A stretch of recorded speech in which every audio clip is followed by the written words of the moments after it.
You've heard me say many times in my elevator speech about personalized fitness that we train athletes. In fact, we have over 23 scholarships to our name. And when we're training athletes, we use, of course, a variety of different exercises. Many of them are basics that we use with pretty well any client, but also there's a lot of them that are sport specific. But why do we use those particular exercises? How do you do them? What's the significance? What's the importance? Well, today we're actually starting a series on a variety of the different exercises that we use with our athletes and why we use them. And I'm going to have on as my guest Charlie Marlowe, who is our client coordinator in charge of athletes, talking about the squat today on the Personal Edge Fitness Podcast.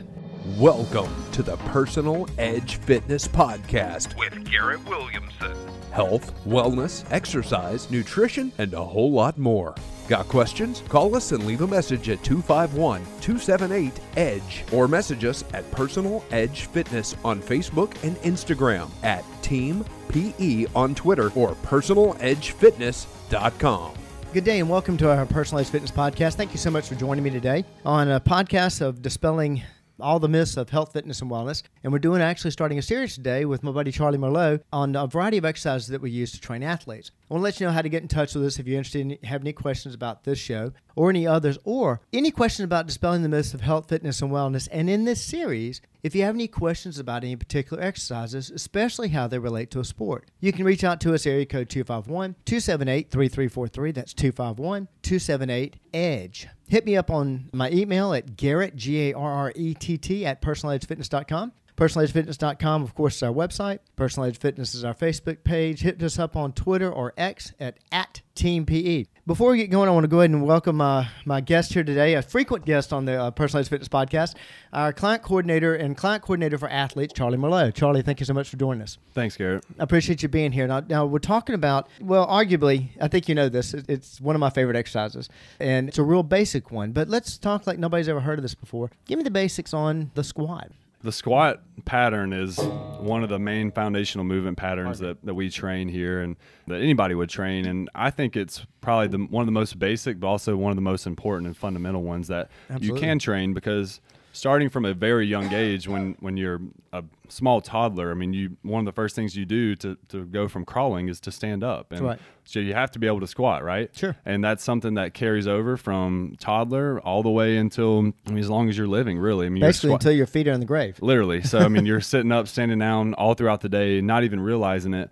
But something that we often talk about here is, being able to do that the proper way. Right. Having proper mechanics. And so, in doing that, if you're doing something the wrong way for a long period of time, then that's where we start to see, breakdown in the knees, different issues where somebody might think, oh, I have bad knees. And it's really, well, you've been squatting wrong for the past 40 years. And so that adds up over time. Absolutely. Actually, that's one I use a lot when I talk to people about it. It's not a time that degenerates the knee. Mm-hmm. It's improper form. A squat is nothing more than, correct me if I'm wrong, you're the expert in this, but a squat is nothing more than, like you say, standing up and sitting down. Yeah. So if you say you don't squat, if you stand up out of a chair and sit down, you've done a squat. Mm-hmm. And we do that forever, and improper form has a lot to do with it. Now, when we say squat, you say a lot. Like that, I'm a poet and didn't even know it. So, but when you say squat, what are you talking about? I mean, there's a lot of variations. Most people think of squat, they think of a typical bilateral squat, which means both feet, you're using both legs. But oftentimes, there's several ways that we can train the squat pattern. So that being one of them, you can also do a single leg squat. You can do a split squat, so a split stance. Right. That's going to target more of a unilateral focus of targeting one leg. You can do front squat, so loading the weight in the front of the body. You can do a back squat, which puts it more on the back side.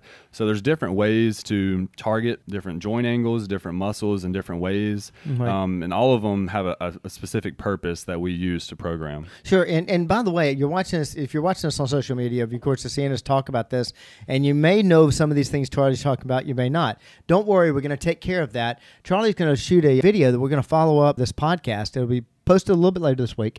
But he's going to break down some of these movements for you. So don't worry. After every single one of these series, we're going to have videos that follow up that actually break down the exercises so you can actually see what we're talking about. So don't get too confused in the lingo as we go along. So, all right. How do you determine? You talk about the different variations, and it depends on what you're trying to load, what you're working on. How do you determine that? How do you? With all this information in mind, it's like, well, how do you pick which one to program? Right. You know, there's so many options. And I think that's where a lot of people, you know, kind of get bogged down and they just get paralysis by analysis, trying to think, oh, what do I do? What do I do? Right. And something that guides me when I'm trying to put a program together is the SAID principle. It's something that they teach in school if you're going through a kinesiology program. And it basically just means specific adaptations to impose demands. And SAID. SAID Principle, yeah. And all that means is the body is going to adapt to the specific demands that you place on it. And that's really as simple as it is. You know, there's several examples that we could give for that. And I think using that to program just gives you a clear focus and a clear direction to, you know, hey, if I'm training a football player, I need to train these qualities in order to make them a better football player. Likewise with softball, soccer, you know, endurance running, anything, you know, you're just trying to train them for a specific purpose. And something like football, lacrosse, baseball, whatever, it also depends on the position, doesn't it? Yeah, most definitely. Yeah, different positions have different demands. I mean, you're looking at, you know, a lineman in football is going to need a lot more different training than what a receiver would need. Right. And so the more skilled you get and the more advanced you get in your sport, the different types of training you're going to see come into play. Sure. I like the fact you talk about that because you've been a trainer here for quite a while, and I'm sure you've run into the same thing I ran into as a trainer. People talking about, well, I heard about this squat, front squat instead of the back squat. We should be doing front squats. So a friend of mine does front squats and sings the praises. I think so many times that's how people make decisions on what they're going to use. I heard this is a good exercise. Yeah. But it actually relates to really what's your end goal, right? I mean, that's what we're going for. So it does make a big difference using, as you said, the SAID principle to try to figure out. So give me an idea. You're talking about, and it's funny because you're doing the same thing that I run into when I'm listing examples, because I could go on for days of the different sports.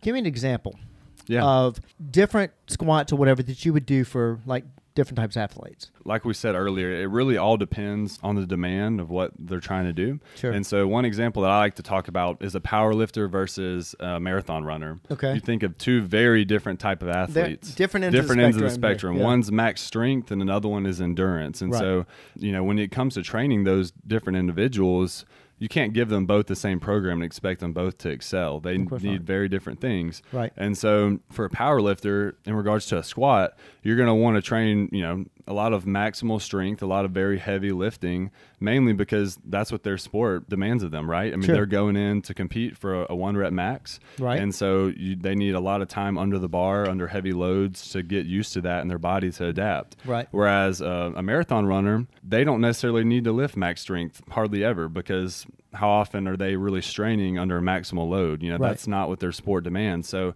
for them, you're going to want to obviously do some strength work, yes, because that is very important for endurance athletes, is to do strength training alongside with their endurance training. But you're going to want to program more speed, more stuff that's going to work their muscles in a way that's not going to be more max strength. It's going to be a little bit further down the spectrum away from the max strength. So that's how it kind of differs. You mentioned max strength. I remember was in a high school weight room, was actually there to give some guidance on some of their strength training. And as usual, no offense to the team whatsoever, their head coach was running their strength program. And of course, I went in, and no offense to the coach, because you put me on the football field and have me coach the team, you may have a losing team.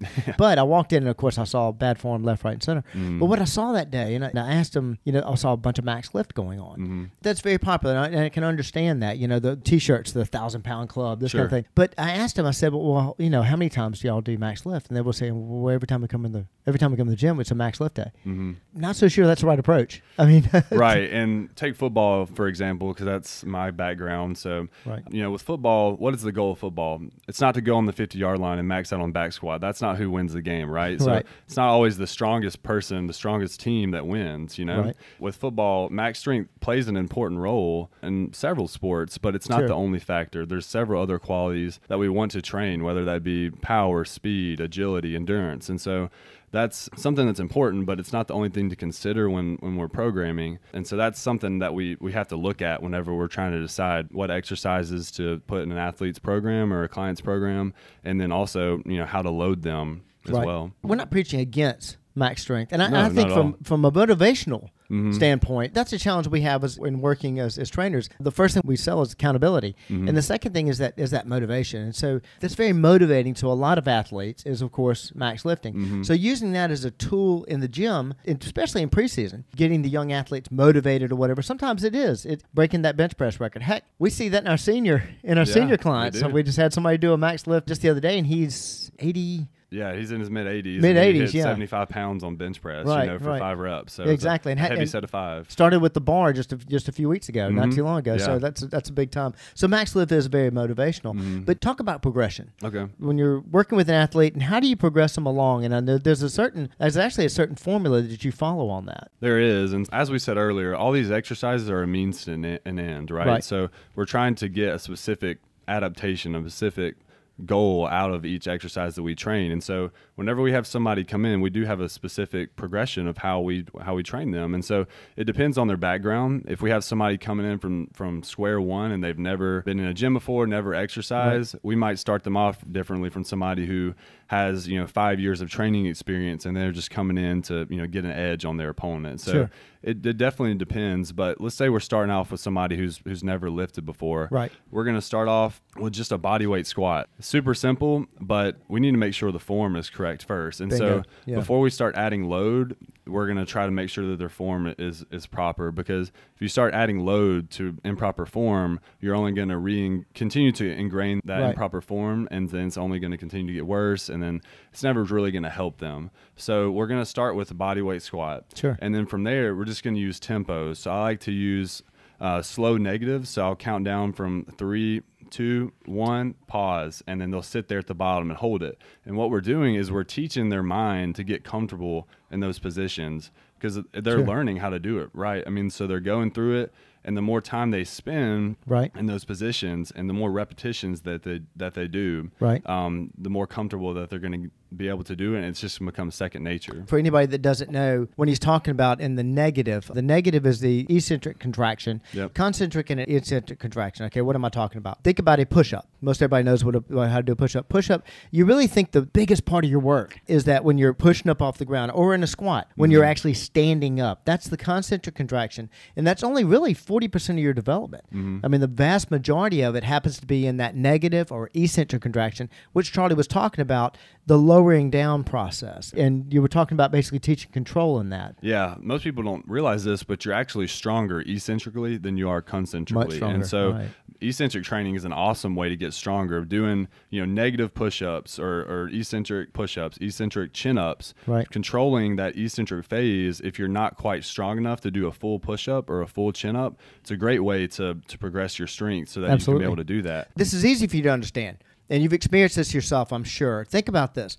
You've got a real heavy box, and you've got a shelf that you've got to put this box up on that's over your head. You can reach it, but you've got to go up over your head to put that box up there. Now, if you were given the choice, would you rather put the box up on the shelf, or would you rather lower the box down off the shelf? And you think about it, you much rather lower it down. Yep. The reason being, it's moving the same amount of weight, but the reason it's easier for you is, like Charlie said, your eccentric contraction is stronger in your eccentric contraction, and it's actually doing more work on the muscle, is it not? Yeah. During the eccentric portion of the movement is actually when the muscle fibers are starting to, have micro tears, and that's when you see, quote unquote, the most of the soreness comes from the eccentric portion of the movement. Right. So if you're doing a lot of eccentrics, just prepare to get sore. There's a very famous study that was done about eccentric contraction. I've spoken about it before on the podcast, where they actually had a bike that would pedal itself, and they had some athletes on it that were testing on this.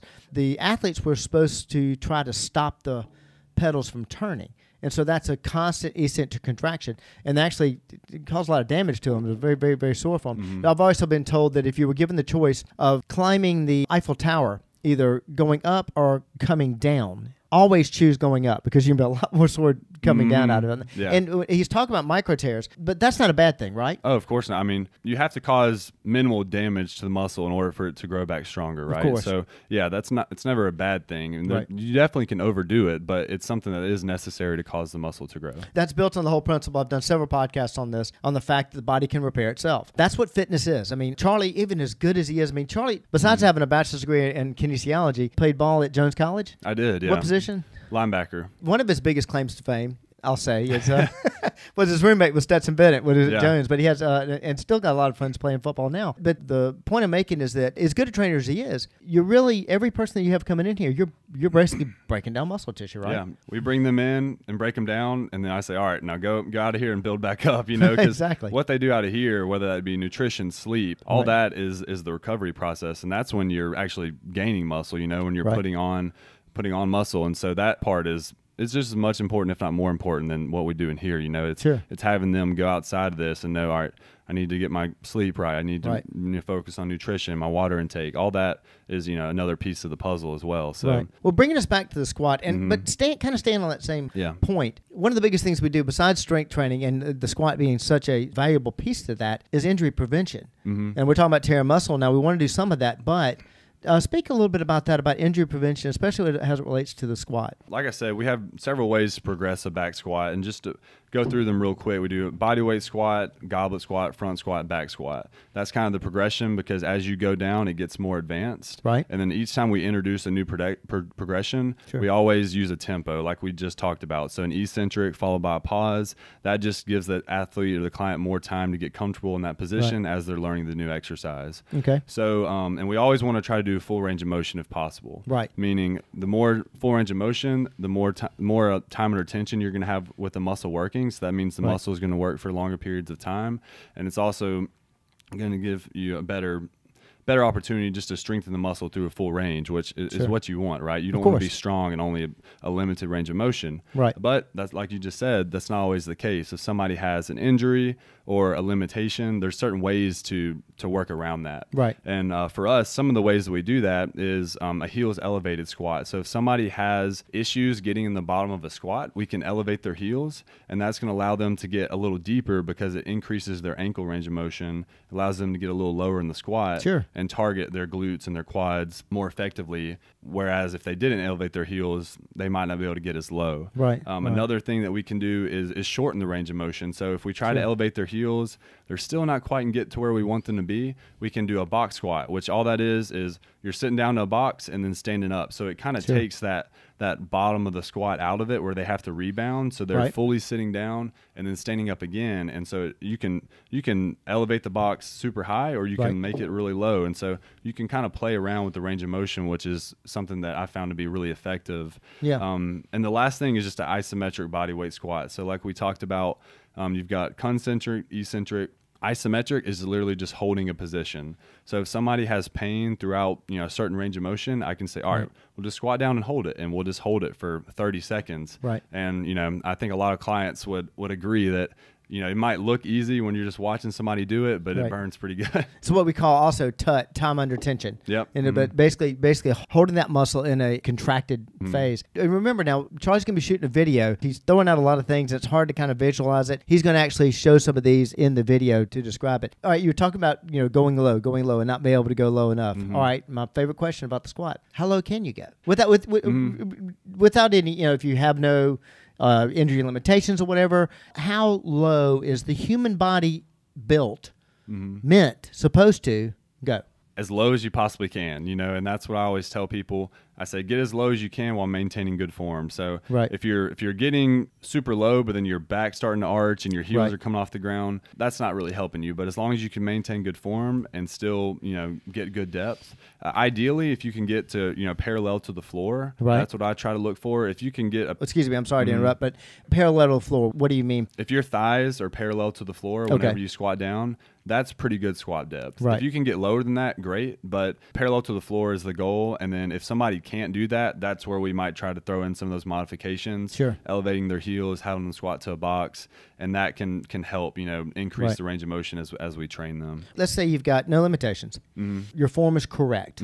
So usually a break in form shows some sort of a weakness or a limitation, correct? Sure, yeah. So you've got really good form. Let's take Hunter. One of my, I think Hunter lives to squat. I mean, Yeah. I think he got married to his wife because she doesn't mind him squatting. I mean, the guy loves a squat almost as much as you love the deadlift. Almost. But somebody like that, no limitations, good form, good strength. Are we talking rear end to heels? I mean, can we go that low? Yeah, I mean, yeah. If your hamstrings can touch your calves, Right. if you have the range of motion and the strength to get you back up, right? And Right. so, yeah, I mean, you can do full range of motion, full knee flexion to where, the back of your legs are touching your calves, and that's fully safe. There's no issues with that. As long as you don't have pain, if you're able to do it, then I'm all for it. The reason I really want to drive that point home is the fact that too many times we hear you're not supposed to squat past parallel. You're not supposed to go. That's not really true. In fact, I feel, and please tell me if you think I'm wrong, I feel that is kind of the ultimate goal. We may never get there, but that's kind of the ultimate goal, isn't it? Oh, yeah. Something I like to say is strength at length. Right. So you think about that, strength through full range of motion. Sure. So like I said earlier, you don't want to be strong in a small range of motion. Right. You want to be able to strong through the full range of motion that your muscle can perform. And so with that, throughout your day, you might go into a deep squat and, not even realize it. Right. Right. But then when you get in here, if you're only training in small range of motion, you're not really preparing yourself for life, right? Sure. And so in here, while you're under supervision, while you're in the gym in a controlled environment, train those range of motions. That way, whenever you go to do something like that in your day-to-day, your body is prepared for it. Just like we said with the SAID principle. If your body, if you're training for it, your body's going to adapt to that demand. Right. I don't want to leave without talking about one of your favorite topics, and that is in-season training. We did a podcast on this, driving this home. Too many times we do a lot of preseason, strength training, whatever, and then in-season you run away from the weights. That's not true. There's a whole principle that deals with that, correct? Correct. So something with the in-season training that I like to talk about is the Pareto principle, and that is 80% of the results come from 20% of the input. Okay. So with that, we think about in-season training. I've talked about it on the podcast before, but you want to cut volume and keep the intensity high. Okay. What I mean by that, any kind of a max strength, max speeds, that's going to be, heavy lifting, sprinting, all that requires a lot of intensity. You have to put a lot of effort into those exercises or sprinting and things like that. So with that, whenever you're doing practice and games, you've got a lot going on. So you don't want to throw a lot of that into your training, but you want to do something called microdosing. Okay. So a microdosing is just throwing in small amounts here and there, sprinkling in a little bit of max lifting, a little bit of sprinting throughout your in-season process. And then over the course of a whole season, you see the benefits of that. Sure. And so instead of loading yourself down with what you would do in the off season, sprinkle it in here and there, and then just like the Pareto principle, that 20% of the input you'll see a significant output of that 80%. By following the Pareto principle and doing that in-season sprinkle, as you say, you may actually see gains, but if nothing else, it's basically taking your off-season work and kind of keeping the ball in the air, kind of maintaining it. Yeah, during the off-season, when you're training hard, you've made a lot of gains, and you go to the in-season, you just stop. Right. You stop working out, Right. and then so you got a lot of momentum going, and then it just comes to a halt. Right. And then you pick back up after the season. You go through start getting ready for off-season training again. Right. You have to get that momentum going. Right. Whereas if you train throughout in-season, using an in-season training model like we do here with LTAD, right? We have different programs that we can modify for athletes, whether they're in season or out of season. Right. And that way, whenever they get done with their season, they haven't lost their momentum. Right. And we actually, like you said, we still train to make gains in season. We're course. not just trying to maintain. We're trying to continue to push hard, Right. but within the limits of a proper in-season training model. Right. And so, you definitely want to keep the in-season training going, because that way, whenever you go to pick up in the next off-season, you can continue to build, and it just continues to go up and up and up. This is exactly what we talk about. And by the way, you mentioned LTAD. The LTAD's long-term athletic development. Charlie and I did about a 4-part series on LTAD, and that's something we follow here at Personal Edge Fitness. Basically training the athlete where they are and taking them through the progressions of where they are. Not just because, hey, I saw this professional team is doing this, I want my kid doing this. No, we got to take that kid or that athlete, young athlete, where they are and build them up. But something, what you're talking about there as far as that progression and while we train people in season is much like you would say your college football team. What do you want them to do every week? They want them to get better. Every week you want them to get better. That's basically what you're doing with this in-season training also. Not just keeping the ball in the air, but making them a little bit better. Yeah, most definitely. You think about it, when do you want to be playing your best ball? At the championship time, at the end of the season, when you're playing for championships in the playoffs. So you don't want to start off strong and then slowly fizzle out towards the end of the year, right? Sure. You want to be able to maintain and continue to build all the way up until when you're at your healthiest and strongest and fastest is at the end of the season when you're playing for a championship. And so that's the whole mindset behind the in-season training is you don't want to fizzle out and start having all these overuse injuries. Everybody's burnt out, and just gassed from not being prepared whenever Right. they're going through their season. Right. And so that's the whole reason behind the in-season training model. Like I say, we're starting a series on a variety of exercises. We touched on the squat today, and I don't know if you did that because of my influence or not, because I think that's such a basic move. If you look back in our podcast series, I talk about the most important exercise you'll ever do, and I call it the squat. Now, we talked about a lot of variations here, but remember, we're going to follow this up with a video that Charlie's going to do showing you the different variations of the squat and some of these things that he talked about today. So be on the lookout for that on all of our social media channels. And if you have any questions about this exercise or any other, or I can't encourage you enough about this, if you have a question about an exercise that your athlete may be doing or you may think your athlete needs to be doing, give us a call at area code 251-278-3343. That's 251-278-EDGE. You can also reach out to me at Garrett, Garrett, at personaledgefitness.com. Contact my buddy Charlie here at personaledgefitness.com. Hit us up on Twitter at TeamPE. Contact us through our Facebook page or our website, personaledgefitness.com. We'd love to hear from you because understanding these natural progressions, understanding the correct form of doing these exercises is one way that we not only keep you out of energy, but help you reach your level of wellness. Charlie, thank you so much for joining me today. Be on the lookout for that video, and we'll see you next time. Thanks for listening to the Personal Edge Fitness Podcast with Garrett Williamson. Subscribe now and be a part of the show by calling 251-278-EDGE or message us on Facebook and Instagram at Personal Edge Fitness or at Team PE on Twitter, and visit us at personaledgefitness.com.